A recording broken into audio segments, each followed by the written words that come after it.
The basic idea of human rights is that every human being is entitled to a certain measure of dignity.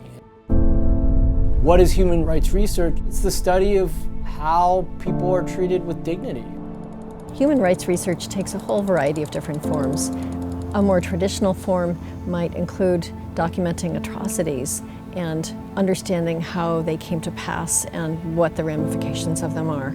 But there are lots of other possibilities. At the core of my work is social justice and racial justice. And I think that you can't do human rights research and you can't talk about human rights without talking about social justice. There are lots of human rights declarations and treaties that establish standards for the treatment of all persons, but we still need to understand better when, how, and why those standards are met in practice. Doing the research, we have to be cognizant of the storytellers and whose voices are being heard. And I think that's very, very humbling and difficult, and at the same time necessary.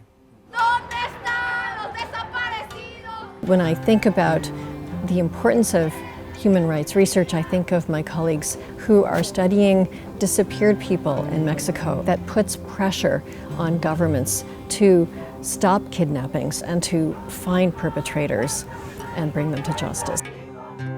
Rachel Hardeman is a health equity researcher. Her main area of focus, why Black mothers are 3 to 4 times more likely to die during and in the first year after childbirth. We have had some of the worst racial disparities in health outcomes for a long time. Being healthy and having the right to be healthy is a human right. Recently, I've had discussions with our state policymakers and our city policymakers around naming racism as a public health crisis.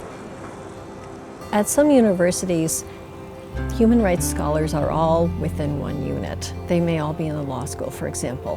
What's really wonderful and invigorating at the University of Minnesota is that human rights researchers and scholars are in the law school, but they're also in global studies. They're in the public policy school where I'm based. They're in, of course, political science, but they're in the arts, and they're in language departments, and they're in sociology. We engage in really substantive exchanges. And I think we've been successful in breaking down some of the silos that tend to form in a large public research university like ours. People are interested in what you have to say. People are interested in sharing what they have to say. And there is a very much of a communal flavor to this type of community. Today, more than ever, with the rise of ethno-nationalism and persistent problems of systemic racism, I think it's more important than ever that we put human rights front and center of our research and teaching. Do our written materials that get pushed out to the community, are they actually useful? How much of lawyers' tendency to want to be accurate and complete tend to also become a barrier to understanding? The audience is really important because I think that's where the change is. I became an academic researcher with the goal of making sure that my research is applied outside of academia. That's what is most important to really drive change forward.